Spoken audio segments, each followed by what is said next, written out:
we present great stories from around the globe by some of the world's favourite writers in Springbok Library of the Air.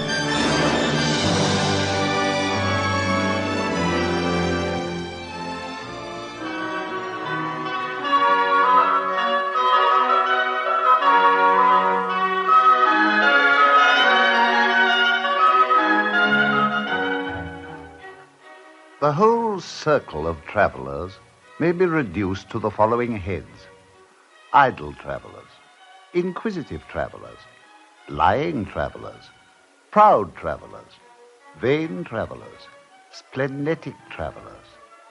Then follow travellers of necessity, the delinquent or felonious traveller, the unfortunate and innocent traveller, the simple traveller, and last of all, if you please, the sentimental traveller, meaning thereby myself.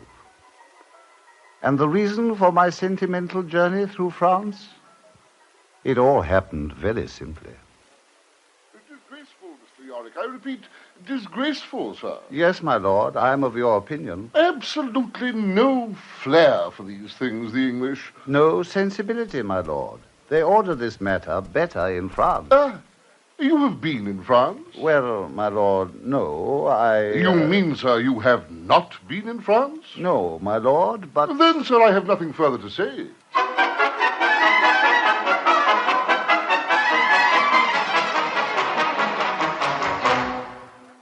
Strange that 21 miles sailing, for 'tis absolutely no further from Dover to Calais, should give a man these rights.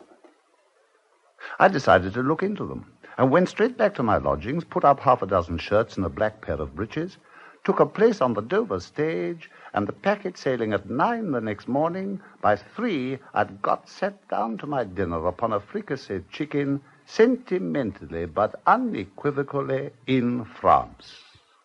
If Monsieur is on his travels, he will need a carriage. I shall be happy to sell him one to suit his needs. Thank you. I've seen one in your yard which rather took my fancy. A désobligeant. Oh, but Monsieur, a désobligeant, it's too small. There is room inside only for the one. But I'm traveling alone. Besides, it stands there looking so sad and neglected. It stands there swinging reproaches at you every time you pass by it. If Monsieur will excuse me, I will get the keys of the coach house. You shall see something better by far. I am more costly by half. I shall be overreached by 3 or 4 louis d'or. Yorick, avarice, base passion. Thy hand is against every man, and every man's hand is against thee. Heaven forbid, monsieur. Madam, forgive me, I didn't see you. Heaven forbid, indeed. Allow me. You have hold of my hand, monsieur. Fair lady, this must certainly be one of fortune's whimsical doings. To take 2 utter strangers by their hands and in one moment place them together in such a cordial situation as friendship herself could scarce have achieved for them had she projected it for a month. And your reflection upon it shows how much she has embarrassed you by the adventure, monsieur. Ah, madam, it is merely that I am an English philosopher. My heart knew it, but my brain couldn't let it alone. But you've been in London? No, monsieur. Then you must have come from Flanders? Yes. Perhaps from Lille? No. Nor Arras? Nor Cambrai? Nor Gand? Nor Brussels? Yes, monsieur. I live in Brussels. Ah, and you are going by the Paris road? Yes, monsieur. As far as Amiens. As far as Amiens. Then perhaps Madame would... Pardonnez-moi, madame. If Monsieur will step into the coach house, I will show him a few of my carriages. Thank you. After you, Madame. If Monsieur intends to travel alone, I have here a désobligeant which... No. I must have a coach for 2, I think. Monsieur would find a désobligeant very uncomfortable. Yes, indeed. Perhaps this carriage would suit Monsieur. That will scarce hold 2. 'Tis altogether too small. Have the goodness to step in with him, madame. It is larger than he believes. Excuse me, monsieur. I shall be back in a moment. Another of fortune's whimsical doings, monsieur. C'est bien comique. There wants nothing to make it so but the comic use which the gallantry of a Frenchman would put it to make love the first moment and offer his person the second. It is their forte, monsieur. It is supposed so, at least. They have certainly got the credit of understanding more of love and making it better than any other nation upon earth. But for my own part, I think them arrant bunglers. Indeed, monsieur? What a want of knowledge of love-making a man betrays who ever lets the word come out of his lips till an hour or two at least after the time that his silence upon it becomes tormenting to a lady. A course of small, quiet attentions, not so pointed as to alarm, nor so vague as to be misunderstood, with now and then a look of kindness and a little or nothing said upon it, leaves nature for your mistress, and she fashions it to her mind. Then I solemnly declare, monsieur, that you have been making love to me all this while.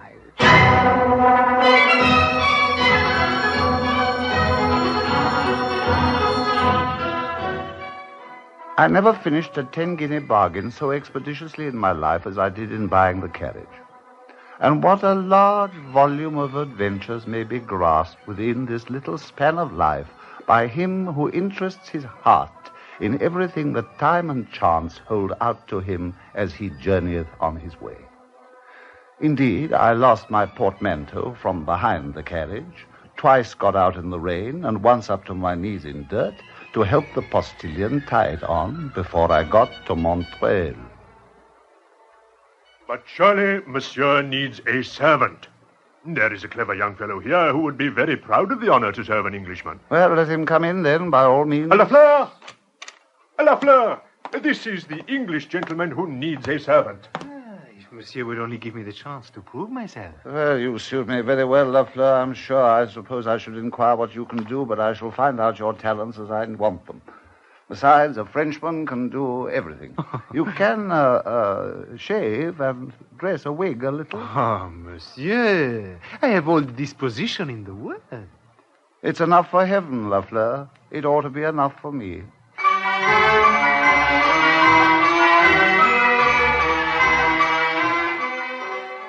The next morning, Lafleur entered upon his employment.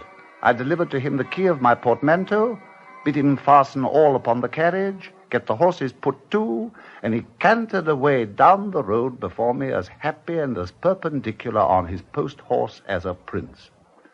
And in such a sort we arrived before nightfall at Amiens. Monsieur, the valet of the Comte de Lafitte has brought you this letter. It is from Madame de Comte's sister, whom you met in the coach house at Calais. Whom I met where? In... Ah, yes. So he told you that, did he? Now, I wonder how he found that out now. It was a billet from the lady of the carriage in which she said she'd taken the liberty, having seen me arrive at the inn, to charge me with delivering a letter for her to a Madame Renaud, a friend of hers at Paris. There was only added that she was sorry to have no chance to wish me a bon voyage once more in person, but should I happen to find myself in Brussels...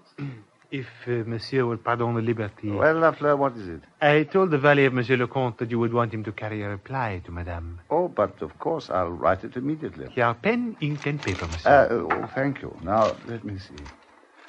Chère Madame... No, ma chère Madame...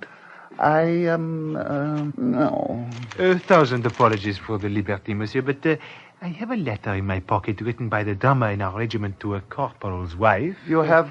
I dare say it would suit the occasion, monsieur. Then, pretty, let me see it. La voilà, monsieur. Madame, I suffered most grievously, and at the same time was plunged into despair by the unlucky return of the corporal, which puts our meeting again this evening quite out of the question. But, vive la joie, all mine is thinking of you.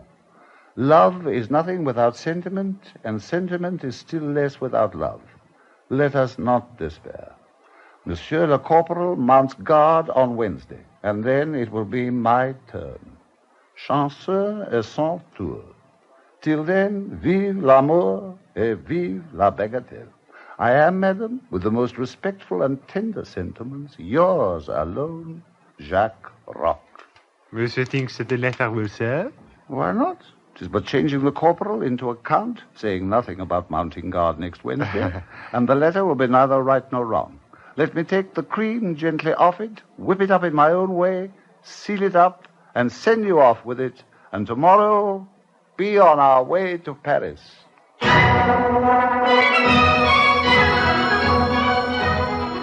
When a man can contest the point by dint of equipage and carry all floundering before him with half a dozen lackeys and a couple of cooks, then 'tis very well in such a place as Paris.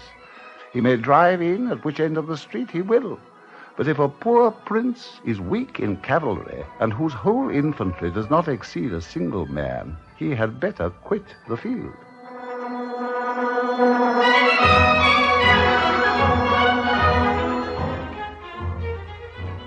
I own my first sensations as soon as I was left solitary and alone in my chamber at the Hotel Moderne were far from being so flattering as I had prefigured them. I walked gravely to the window in my dusty black coat, and looking through the glass saw all the world in yellow and blue and green, running at the ring of pleasure.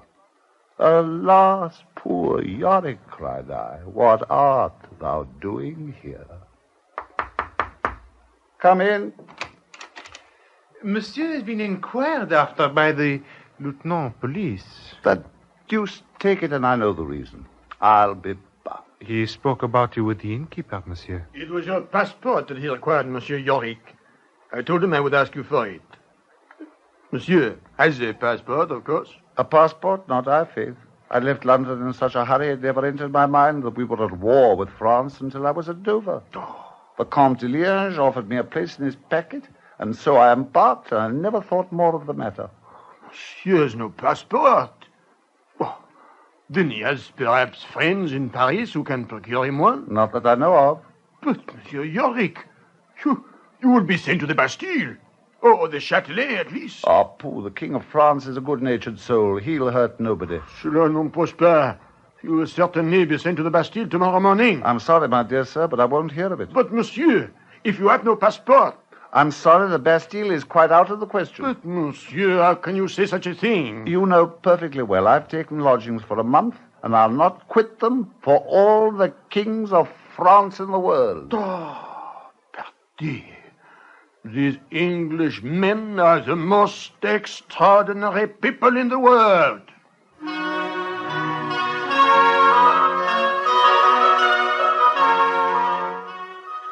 I had treated the matter of my passport quite cavalierly when first the innkeeper raised it, but it needed no more than the sight of a caged starling in the passage to his courtyard to remind me how sweet a thing is liberty.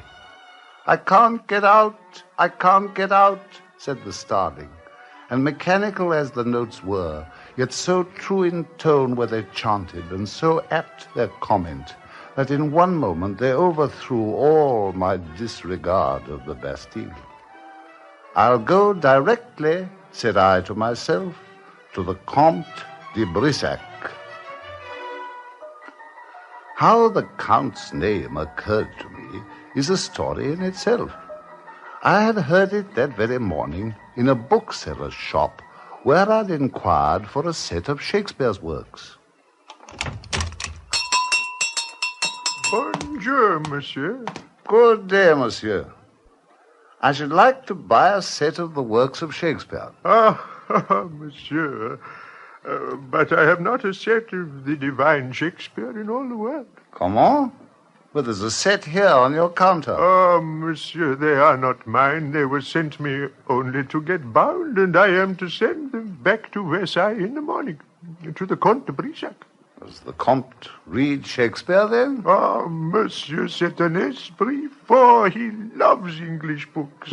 And what is more to his honor, monsieur, he loves the English, too. You speak this so civilly that it's enough to oblige an Englishman to lay out a louis d'or or two in your shop.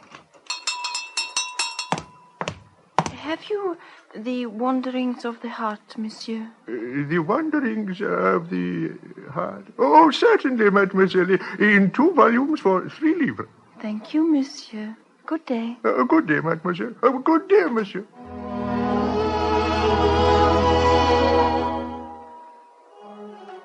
Though I had often thought of the pretty little fille de chambre, it had taken the threat of the Bastille to remind me of the bookseller and his patron, the Comte de Brissac. But now, when a passport seemed more important to me than all but liberty itself, the Comte came again into my mind.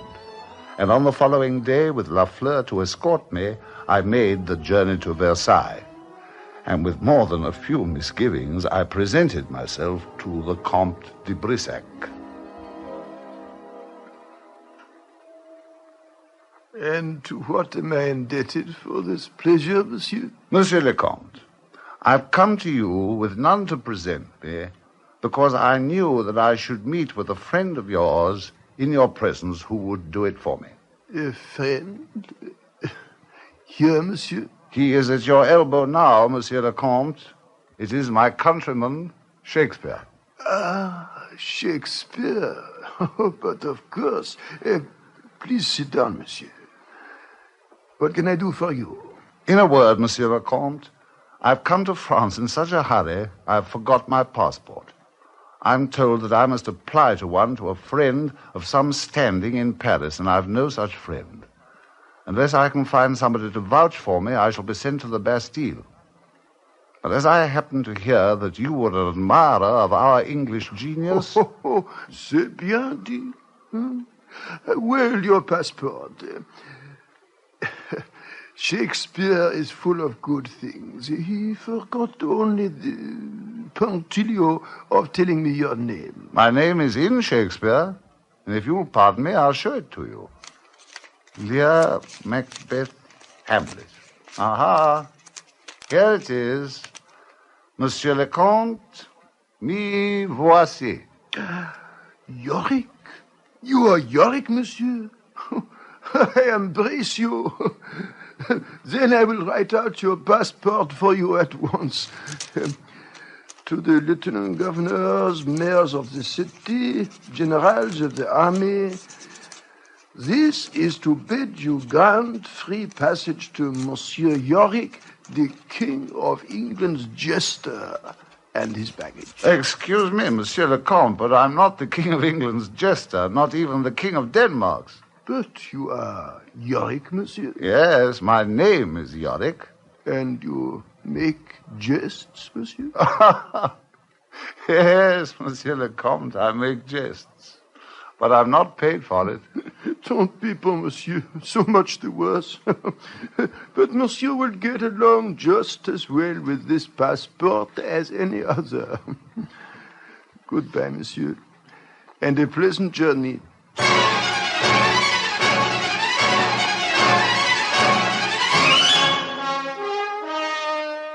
Mr. Yorick, the King's jester.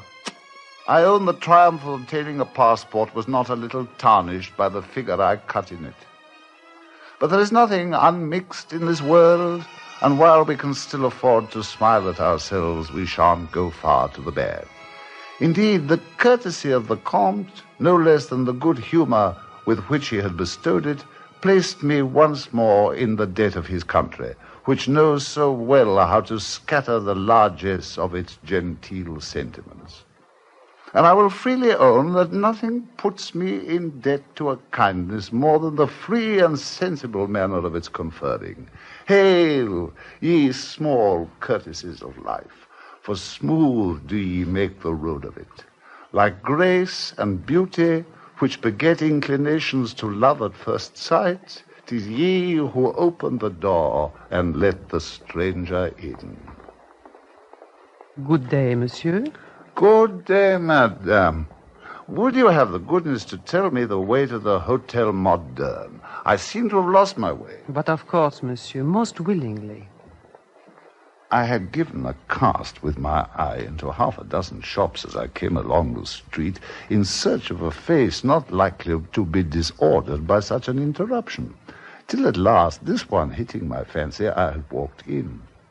She's working a pair of ruffles as she sat in a low chair on the far side of the shop, facing the door. Très volontiers, most willingly, monsieur. You must turn first to your left hand, mais prenez garde, there are 2 turns. And be so good as to take the second. Then go down a little way and you'll see a church. When you are past it, give yourself the trouble to turn directly to the right. And that will lead you to the foot of the Pont Neuf, which you must cross. And there, anyone will do himself the pleasure to show you. I turn first to the right. No. You turn first to the left, monsieur. First to the left. First to the left. But be careful to take the second to the left and not the first. Second to the left, madame. Then when you have passed the church, turn to the right, monsieur. Cross the Pont Neuf and then inquire again. Thank you, madame. I am extremely obliged to you.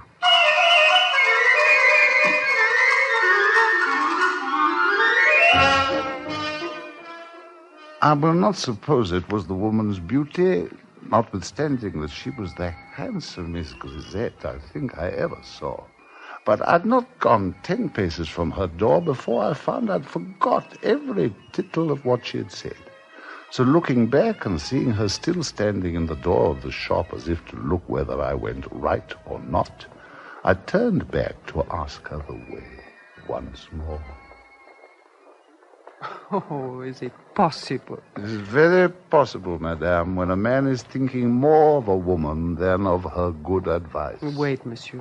The boy is taking a parcel into the same quarter, and if you will have the goodness to step inside till it is ready, he will show you the way. Will you come in and wait for him? He will be going in a moment. And in that moment, madame, I would say something very civil to you for all these courtesies. Anyone may do a casual act of good nature, but a continuation of them shows it is a part of the temperament. And certainly, if it is the same blood which comes from the heart which descends to the extremes, I am sure you must have one of the best pulses of any woman in the world. Oh, you had better feel it, monsieur. Willingly, madame.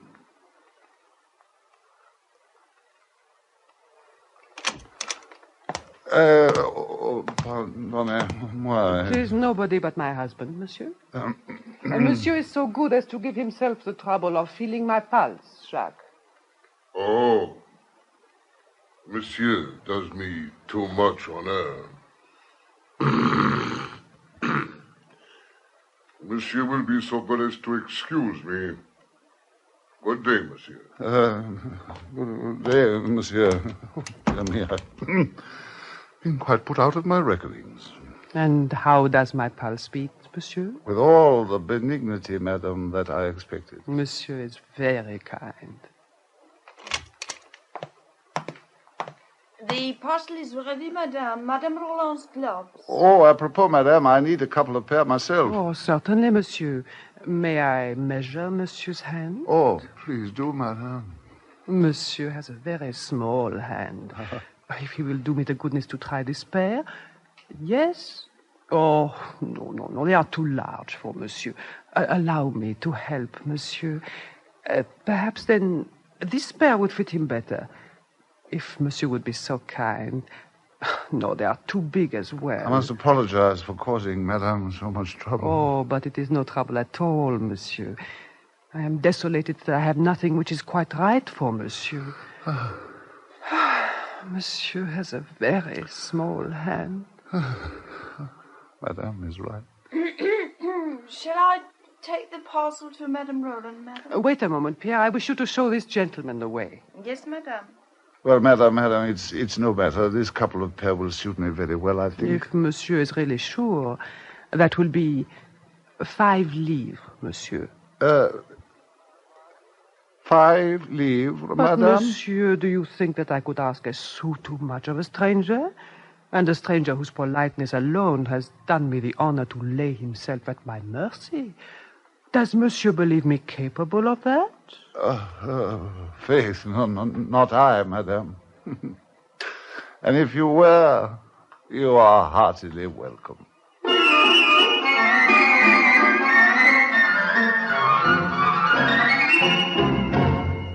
Oh, ye small courtesies of life, smooth do ye make the road of it. like grace and beauty, which beget inclinations to love at first sight. 'Tis you who open the door and let the stranger out. Lefleur.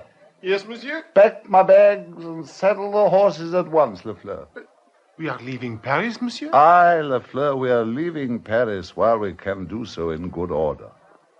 And thou, great governor of nature, wherever else thy providence shall place me for the trials of my virtue, whatever is my danger, whatever my situation, let me feel the movements which rise out of it, and which belong to me as a man.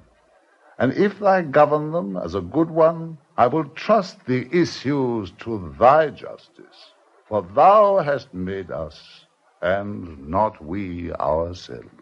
Monsieur, perhaps, is in love? With one princess or another, Lafleur, every moment of my life. Vive l'amour, monsieur. Aye, Lafleur, vive l'amour, et vive la bagatelle. Listen again next week for another unforgettable story from our Springbok Library of the Air.